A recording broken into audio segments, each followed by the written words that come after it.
We're driving cars on a Mars tonight. We're blasting off to the stars tonight. We wanna go, go. We wanna go, go.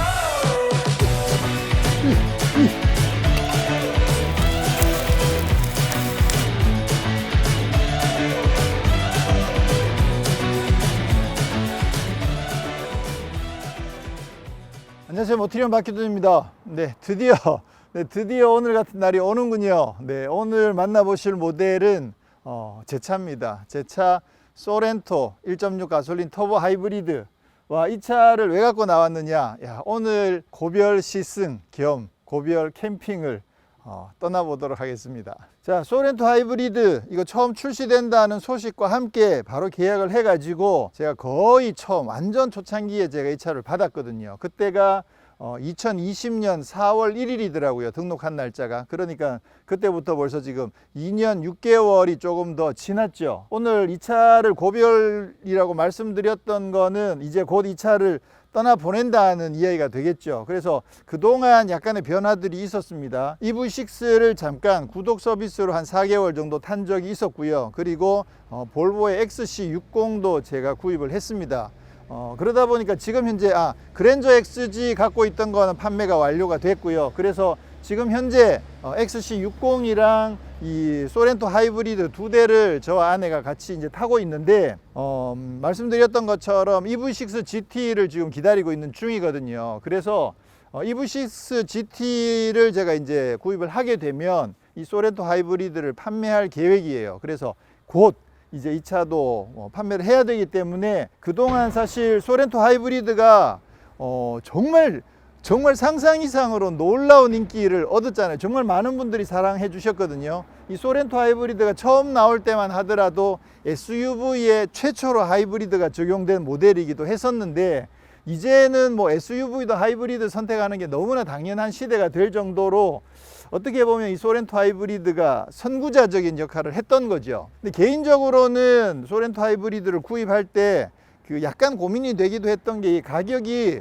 사실 생각보다 좀 비싸거든요. 그러다 보니까 그 당시에 이 소렌토 하이브리드 가격이면 팰리세이드를 구입할 수 있는 그런 가격이었거든요. 그러니까 팰리세이드는 차도 훨씬 더 크잖아요. 그런 거 따져보면 살짝 고민이 되긴 했지만 제가 이 소렌토 하이브리드를 구입한 가장 중요한 이유 중에 하나는 이게 국내에서 처음으로 적용되는 SUV의 하이브리드일 뿐더러 가솔린 1.6 터보 엔진과 결합된 최초의 하이브리드이기도 했었거든요. 그러다 보니까 저도 상당히 궁금했고, 그리고 이 차가 나오기 전까지도 그 기존 소렌토를 제가 워낙 좋아해 가지고, 그러다 보니까 하이브리드 나오면 이거 진짜 타야 돼. 그렇게 해서 제가 가장 먼저 구입을 했는데 그 이후에 정말 많은 분들이 소렌토 하이브리드를 많이 사랑을 해 주셨죠. 그리고 지금 그 엔진 지형은 지금 완전히 바뀌었습니다. 디젤은 거의 퇴출이 됐고요.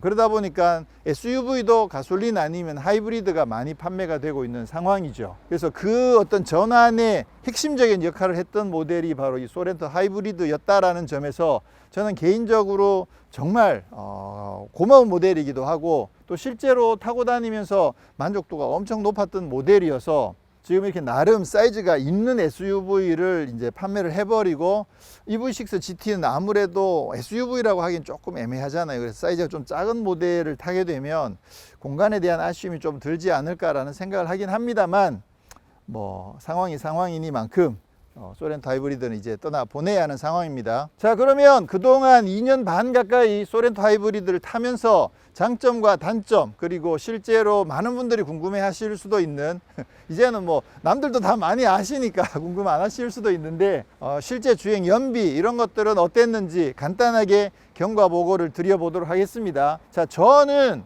이 차를 아시는 것처럼 이제 차가 일단 두 대이기도 하고, 또 시승을 하다 보면 시승차를 타게 되는 경우들도 굉장히 많거든요. 그러다 보니까 이 차가 주행거리가 별로 길지가 않아요. 2년 반 동안 탄 주행거리가 총 얼마냐 하면 한 33,900km 정도 되거든요. 오늘까지. 그러니까 한 34,000, 2년 반 동안 34,000km를 탔으면 진짜 많이 안 탄 거죠. 보통 평균적으로 1년에 한 2만 킬로 정도 잡는다고 보면 정말 주행거리가 짧은 편인데 아니 하이브리드를 구입할 때는 그동안 저희가 예전에는 계산법이 그거였거든요. 하이브리드를 구입하게 되면 일반 가솔린 대비 가격이 한 300만 원, 400만 원 정도 더 비싸니까 실제로 주행거리가 평상시에 많은 분들이 타시면 그러면 기름값에서 그 3, 400만 원 정도를 뽑을 수 있다. 이런 계산을 한 3, 4년 전에는 저희가 계속 그 계산을 많이 했었죠. 근데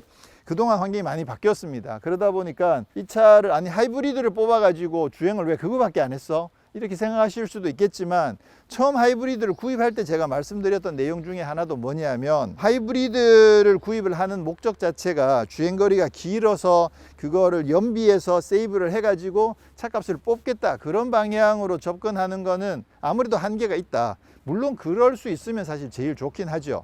그렇긴 하지만 실제로 저 같은 경우도 그렇게 활용하지 못했거든요. 그렇긴 하지만 하이브리드를 선택하는 거는 나름 일반 가솔린 모델 대비 윗급 모델을 선택하는 거다. 그러니까 옵션이 더 좋은 차를 선택한다라고 판단하시면 나름 나쁘지 않다라고 저도 말씀을 드렸고, 실제로 저도 이제 그렇게 해서 구입을 했던 거거든요. 그래서 주행거리가 별로 길진 않았지만 나름 하이브리드이기 때문에 만족감이 굉장히 높았던 건 사실이에요. 자, 그러면 33,000km 정도 타는 동안 저 주행한 연비는 얼마가 되느냐?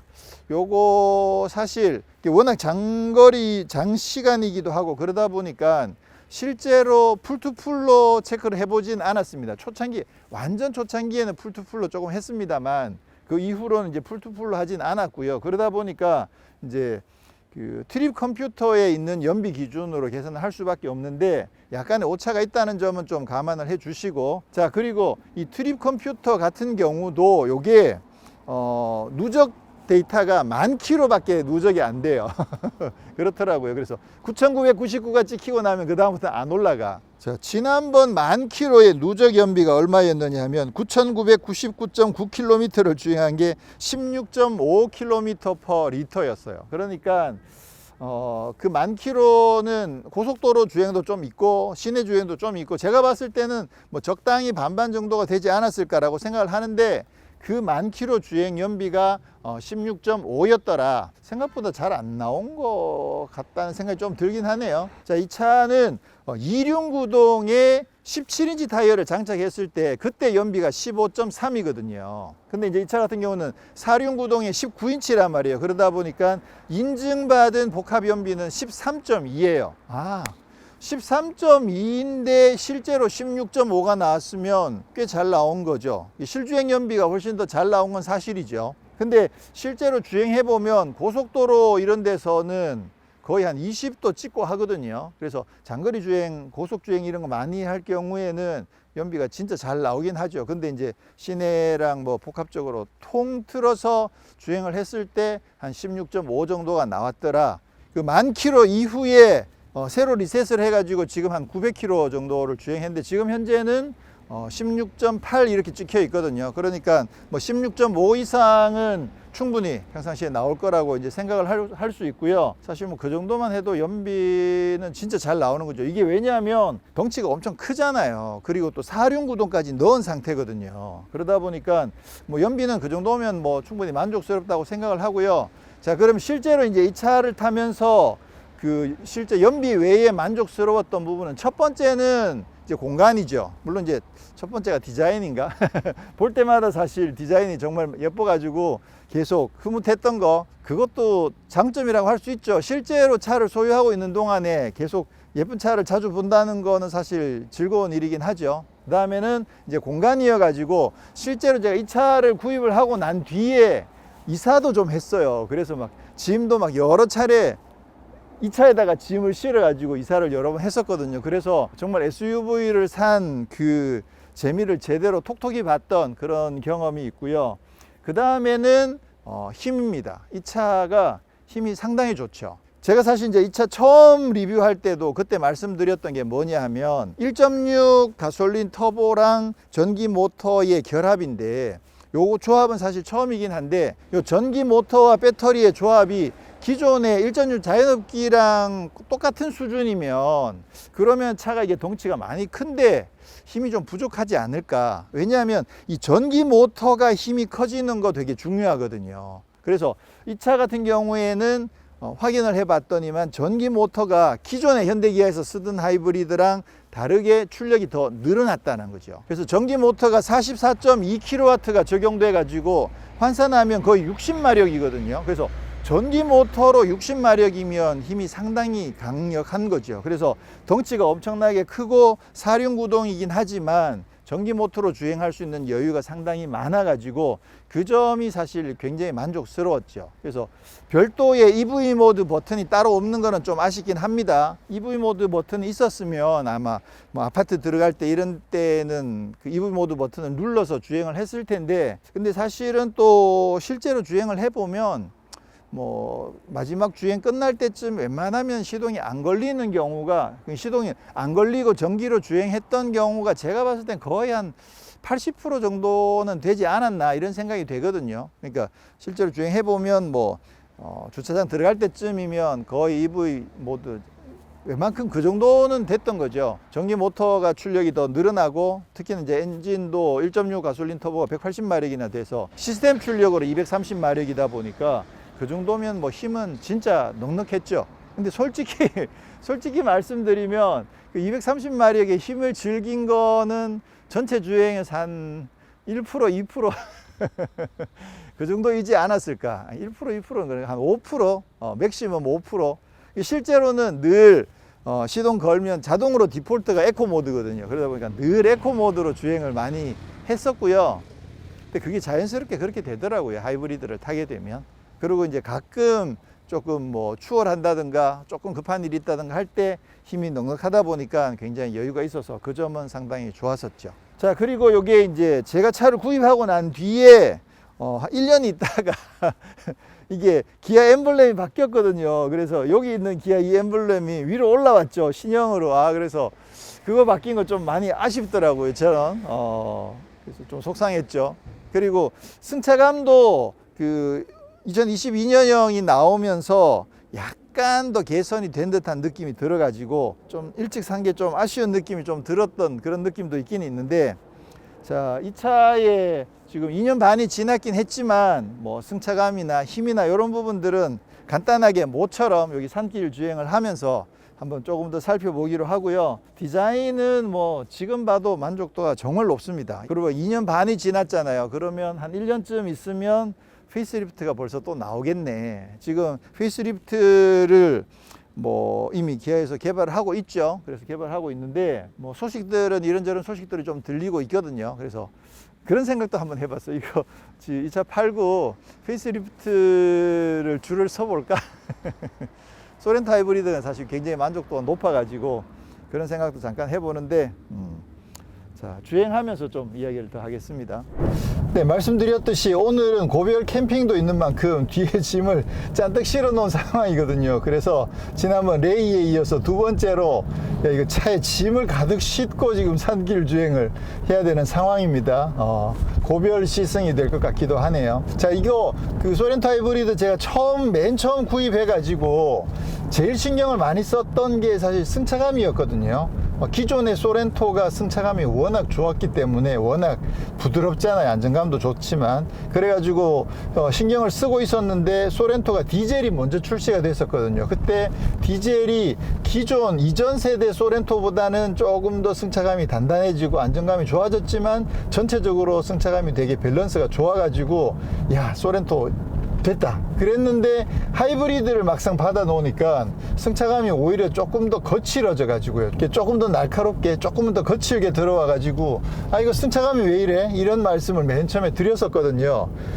그렇긴 합니다만 이제 전반적으로 뭐 다른 시스템들이나 모든 부분들에서 만족도가 높다 보니까 일단 그냥 계속 탔었는데, 승차감에 대한 부분들도 사실 그 다음에 계속 차들을 많이 타고 다양한 경험들이 또 계속 그 최근 경험들이 쌓여 쌓이다 보면 느낌들이 조금씩 달라지기도 하거든요. 그 평가 자체가 조금 달라지는 거죠. 그래서 지금 느끼기에는 소렌토가 그때 내가 승차감 왜 나쁘다고 말했을까 싶을 정도로 지금 소렌토 느낌은 상당히 괜찮습니다. 물론 이제 그 서스펜션이 2년 반 동안 나름 이렇게 노화 내지는 어느 정도 숙성이 되면서 약간의 변화들이 생겼을 수도 있겠지만, 지금 당장 제가 타고 있는 XC60 T8 같은 경우도 승차감이 좀 얘보다 훨씬 더 단단하게 세팅이 되어 있거든요. 그러다 보니까 상대적으로 오히려 얘가 조금 더 부드럽게 느껴지는 감도 있긴 있죠. 그래서 어차피 국산차들이 승차감은 요즘 대체로 예전에 비해서는 많이 단단하게 세팅을 하면서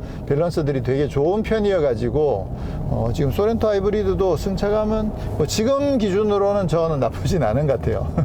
자, 그리고 이 소렌토 하이브리드는 힘이 굉장히 여유가 있죠. 기본적으로 1.6 가솔린 터보가 180마력에 전기 모터가 60마력 정도 되다 보니까 지금 막 트렁크에 잔뜩 짐을 실어 놔가지고 다 뒤집어지는지가 아닌지 모르겠는데, 자, 힘은 사실 뭐 어떤 영역에서도 부족하다고 할 수는 없거든요. 힘 자체가 굉장히 여유가 있죠. 지금 에코 모드로 주행을 하고 있는데, 네, 아까도 말씀드렸듯이 사실 이 차를 타보면 거의 97, 8%는 에코 모드로 주행을 해요. 일상적인 상황에서 굳이 스포츠 모드를 선택할 일이 사실 거의 없죠. 그래서 거의 에코 모드를 주행하긴 하는데, 모처럼 이제 고별이니까 스포츠 모드도 한번 주행을 해보죠. 와, 계기판 이렇게 바뀐 거 보는 게 얼마만인지 모르겠어, 진짜. 와, 오, 여유가 있어졌어요. 이게 스포츠 모드가 되면서 전기 모터 쪽 응답성도 조금 더 좋아지거든요, 아무래도. 그래서 이게 주행 중에도 엑셀에 발을 살짝 얹었을 때 그때 이렇게 가해지는 느낌 자체가 확실히 스포츠 모드가 조금 더 응답성이 좋죠. 힘이 진짜 좋다. 야, 이게 어떻게 보면 중형 SUV인데도 근데도 달리는 맛이 나름 괜찮다라고 지난번에도 말씀을 드렸었거든요. 그래서 이게 실제로 운영 중에 이걸 막 스포티하게 주행할 일이 진짜 없거든요. 아예 없죠.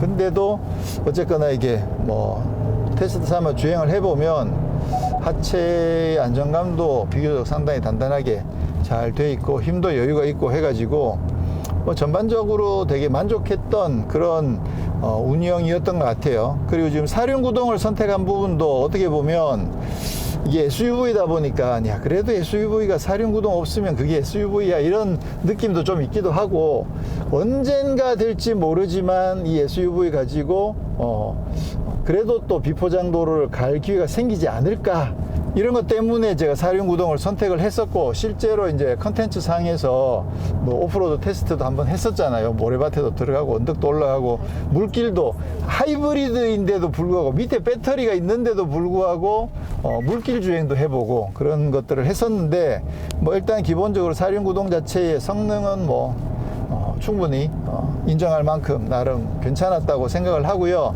그러면 실제 생활 속에서 과연 사륜구동을 좀 활용한 적이 있느냐? 솔직히 이거 가지고 뭐 아주 젖은 노면에 들어가서 막 뻘이나 진흙땅에 들어가서 뭐 비포장길을 갔다든가 이런 경험은 없습니다. 없긴 없는데, 눈이 왔을 때는 확실히 효과를 발휘를 했었죠. 그래서 지난번에 이제 제 아내가 이 차를 가지고 눈길을 주행을 해야 되는 상황이 생겨가지고 이거 눈에 갈 때 조심해야 되는 거 아니야? 그랬을 때 제가 신경 쓰지 말고 그냥 가라고 지가 알아서, 어차피 아내가 운전하는 것 상황 자체가 아주 험한 상황은 아니잖아요. 그러니까 웬만한 상황에서는 사륜구동이 알아서 적절하게 대응을 해줄 거니까, 그냥 이게 눈이 왔다는 거, 사륜구동이라는 거 신경 쓰지 말고 그냥 주행을 하라고 그렇게 제가 이야기했던 적이 있거든요. 그래서 실제로 뭐 눈길을 헤치고 주행을 했었을 때도 별 문제가 없었으니까 뭐 그런 점에서는 뭐 사륜구동의 덕을 봤다고 볼 수는 있는데, 아무래도 전체적인 이 차의 2년 반 동안의 라이프 사이클을 생각을 해보면 어떻게 보면 사륜구동을 안 넣었어도 되지 않았을까, 이런 생각을 지금이 들긴 합니다. 지금 들긴 해요. 근데 이제 많은 분들이 어차피 궁금해 하시는 걸 해소해 드리는 차원에서 저는 이제 사륜구동을 선택을 했던 거고, 그래서 사륜구동을 선택하고도 연비가 꽤 잘 나오니까 그렇다면 뭐 사륜구동을 선택을 하자. 근데 연비에 워낙 예민한 상황에서 사륜구동을 선택하게 되면 연비에 대한 부담이 사실 좀 커질 수 있어서 그런 경우에는 또 사륜구동을 선택 안 하시는 것도 방법이긴 한데 이 차는 어차피 하이브리드의 연비가 좋으니까 그래서 저는 선택을 했었고, 근데 지금 아시겠지만 도로에 다녀보면 사실 소렌토가 진짜 많이 보이거든요. 특히나 이 시그니처 컬러였던 이 파란색 소렌토도 진짜 많이 보이는데, 그래서 볼 때마다 여전히 반갑고 디자인은 지금 봐도 진짜 마음에 든다. 이게 좀 더 날렵한 쿠페 스타일의 그런 SUV들도 사실 뭐 멋있긴 하죠. 그렇긴 한데 또 이렇게 정통 SUV처럼 각이 빡빡빡 져 있는 것도 SUV의 입장에서 봤을 땐 또 뭐 특히나 소렌토처럼 디자인이 잘 나와 있으면 그러면 뭐 만족도는 굉장히 높다고 볼 수 있는데, 이 차도 여전히 봐도 뭐 만족도가 상당히 높고요. 자, 그 다음에 이제 이게 현대 기아 차이기 때문에 그 일상적으로 주행할 때 굉장히 편리한 장점들이 사실 굉장히 많거든요. 기본적으로는 편의 장비들이 잘 갖춰져 있다는 게 가장 대표적이죠. 뭐 통풍 시트, 또 헤드업 디스플레이, 스마트 크루즈 컨트롤을 비롯한 반자율 주행 기능, 이런 부분들 기본적으로 워낙 잘 갖춰져 있기 때문에 그 부분은 정말 만족도가 높았습니다. 특히나 헤드업 디스플레이에는 이게 정보들이 굉장히 다양한 정보들이 정말 많이 들어있거든요. 특히 이제 스마트 크루즈 컨트롤 작동하는 거, 차로 유지 작동하는 거, 이런 기능들이 헤드업 디스플레이에서 바로 확인이 되기 때문에 그 부분은 정말 편하고 좋았죠. 그리고 이 차 같은 경우에 이제 방향지시 등을 켜게 되면 이쪽 계기판에 이렇게 옆차로를 카메라로 보여주는 이 기능도 사실 상당히 유용합니다. 실질적으로 운전을 할 때 이렇게 고개를 돌려서 확인하는 게 안전에 제일 좋긴 하지만, 근데 사실 미처 그러지 못했을 때도 계기판에서 정보를 띄워주기 때문에 분명히 도움이 되는 점도 사실 상당히 좋죠. 그리고 다양하게 수입차들을 타보면 많이 경험하는 것 중에 하나가 이 핸드폰과 차량의 연결 상태, 이 부분도 현대기아차가 굉장히 안정적이에요. 이게 한번 연결해 놨다가 그 다음에 탔을 때 연결이 잘 안 돼 있는, 유지가 잘 안 되고 있는 경우들도 꽤 많이 있고, 그리고 연결을 했다가 다른 다른 기능을 사용하기 위해서 연결을 좀 해지를 하려고 할 때 그 연결 해지하는 것도 또 쉽지 않은 경우들도 있고, 그래서 핸드폰 연결과 관련해서 조금 스트레스를 받는 경우들이 좀 있거든요. 그런 반면에 현대기아차 같은 경우는 굉장히 안정적이에요. 그래서 타면 자동으로 인지되는 부분들도 안정적이고, 그리고 뭐 세팅을 바꾸는 부분들도 사실 상당히 안정적이어서 그런 점에서도 뭐 사실 굉장히 장점이 많았다라고 생각을 하고요.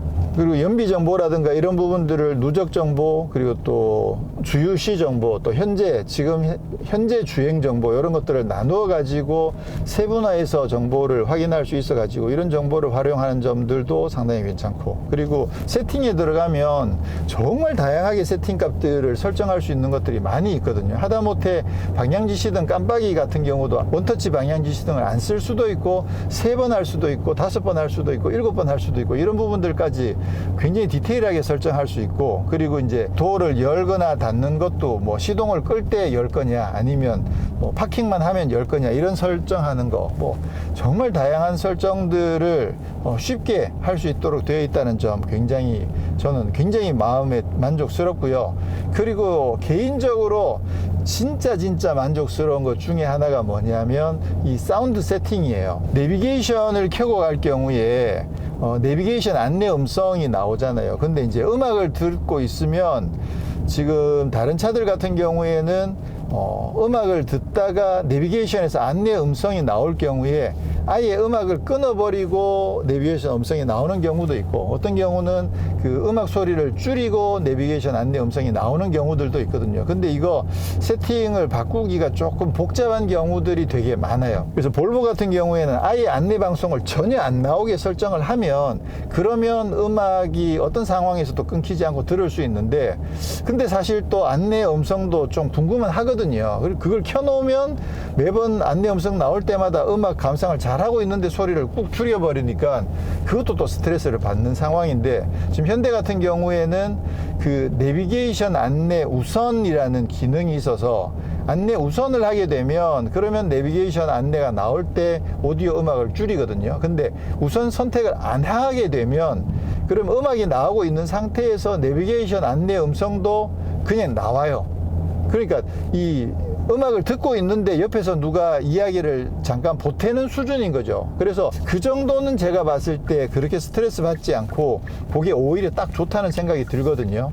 그래서 그 내비게이션 안내 우선 기능을 별도로 두어 가지고 내가 원하면, 그리고 그거 설정하는 것도 되게 쉬워요. 이 내비게이션 안에서 되게 쉽게 설정할 수 있게 되어 있어 가지고 사운드에 들어가면 내비게이션 안내 우선이라는 기능이 있잖아요. 그래서 여기서 바로 쉽게 설정을 바꿀 수 있어 가지고 이 점도 굉장히 잘 되어 있죠. 그래서 다양하게 주행을 해보면 이 현대기아차가 이 편의 장비와 인터페이스 측면에서는 진짜 세팅이 잘 되어 있는 편이에요. 그래서 굉장히 만족도가 높고, 자, 그러면 이제 아쉬웠던 점들을 조금 찾자면, 첫 번째는 이 스마트 크루즈 컨트롤을 작동해서 주행을 할 때 이 반응성이 조금 느려요. 이것도 물론 강하게 세팅을 할 수 있긴 있지만, 그래도 기본적으로 이 앞차가 출발했을 때 따라가는 그 반응성이 조금 느리다 보니까 그냥 아무 생각 없이 따라가다 보면 간격이 벌어져 가지고 다른 차가 끼어드는 그런 경향들이 있다는 것. 그래서 기본적으로는 뭐 안정적이긴 한데 굳이 꼽자면 그 반응이 조금 더딘 거, 그거 조금 아쉽기도 하고, 그리고 이 뭐 테슬라나 이런 차들이랑 비교해 봤을 때 이게 구분길에서 차로 유지하는 거 있죠. 그거가 뭐 테슬라나 이런 차들에 비해서는 좀 일찍 포기해 버리는 거. 근데 그거는 뭐 테슬라가 워낙 유독 좋은 거니까. 그런 반면에 오히려 장점은 이거는 그 차로 유지 기능이랑 스마트 크루즈 컨트롤을 별개로 선택할 수 있다는 거, 이거는 굉장히 큰 장점이거든요. 그래서 지금 이렇게 국도 같은 길을 갈 때도 여기서도 차로 유지 선택을 해 놓으면, 그러면 여기서도 도로 인지를 하면 제가 차로 유지를 일정 유지를 해 주거든요.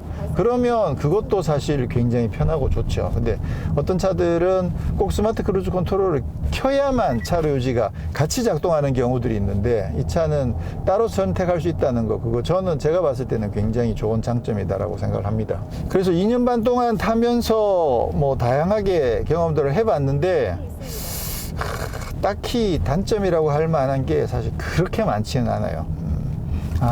또 하나 꼽자면 최저지상고가 예전보다 조금 더 낮아진 거, 그 부분 뭐 어떻게 보면 조금 아쉬운 부분이긴 하죠. 근데 이 차가 어차피 완전 오프로드 차량은 아니어서 크게 아쉽지는 않은데, 이 차를 끌고 강가에 자갈밭에 이런 데 여러 번 들어가 봤었거든요. 그렇게 들어가 봐 보면 그때는 사륜구동의 덕을 보긴 했구나. 그러네요. 제가 강가에 자갈밭에는 꽤 여러 번 들어갔었거든요. 그때마다 사실 사륜구동 아니었으면 좀 완전 조심하고 들어갔을 텐데, 아무 신경 안 쓰고 잘 들어갔던 거는 사륜구동을 그래도 꽤 많이 써먹긴 했겠네요. 자, 어쨌거나 이 차가 완전 오프로드 차량은 아니긴 하지만 그래도 최전지상고가 조금만 더 높았으면 그러면 좀 더 좋지 않았을까, 이런 아쉬움도 조금 있었고, 그 외에 기능적으로 불편한 점들은 사실 뭐 거의 없었다고 봐야 될 것 같아요. 다이얼식 기어 레버, 이것도 저는 마음에 들고 만족도가 굉장히 높았네요. 그러고 보니까 이게 좀 차를 떠나보내면 진짜 많이 아쉬울 것 같긴 해요. 고민이 많이 되네. 자, 그러면 이제 고별 캠핑을 즐겨보도록 하겠습니다.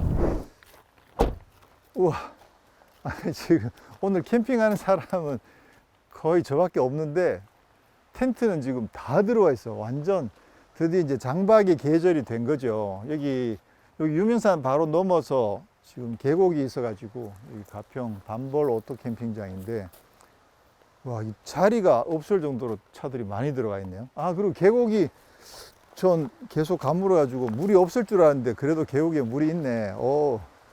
다행이다. 그래도 물이 좀 있는 게 좋죠.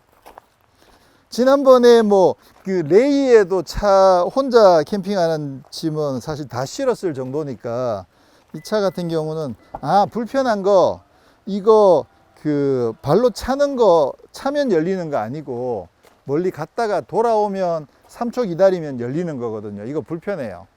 그나마 이것도 없는 것보다 낫긴 한데 발로 차는 게 훨씬 더 편하고 좋은 것 같아요. 써보니까 그거는 기다릴 필요도 없기도 하고, 기다릴 필요가 없다는 게 제일 장점인 것 같아요.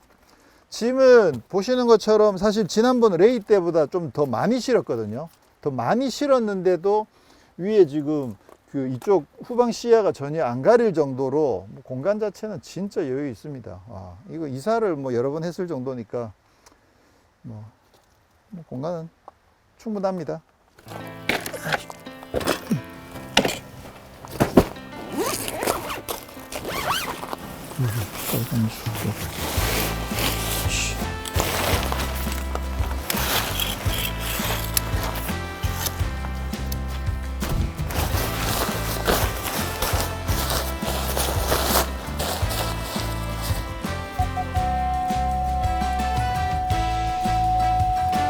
그러면 그 소렌토에는 이거 처음 씌워보는구나.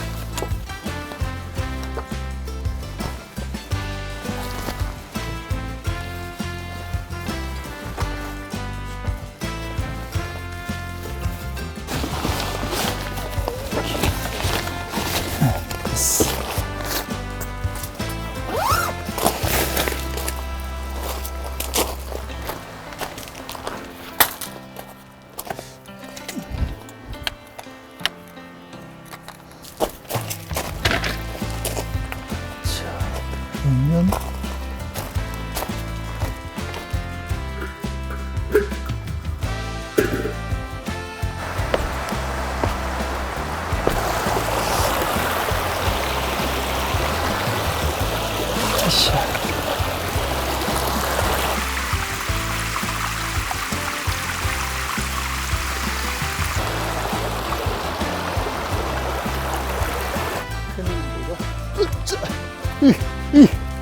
여기서 또 빠졌다. 아이씨.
이제 거의 잘 준비를 해야 되는 시간이어 가지고요. 지금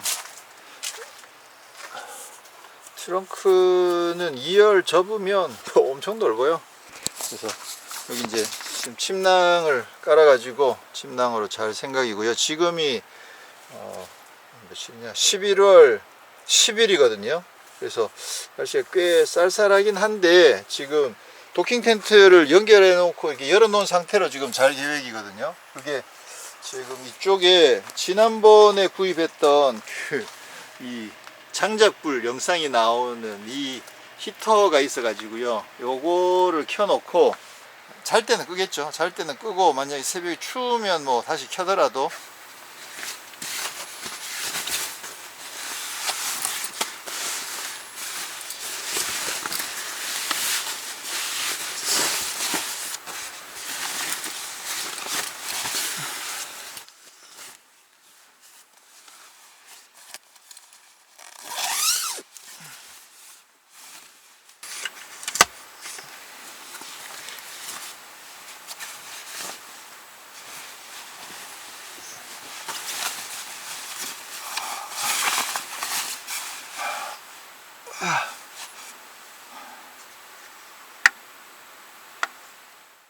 네, 아주 잘 잤습니다.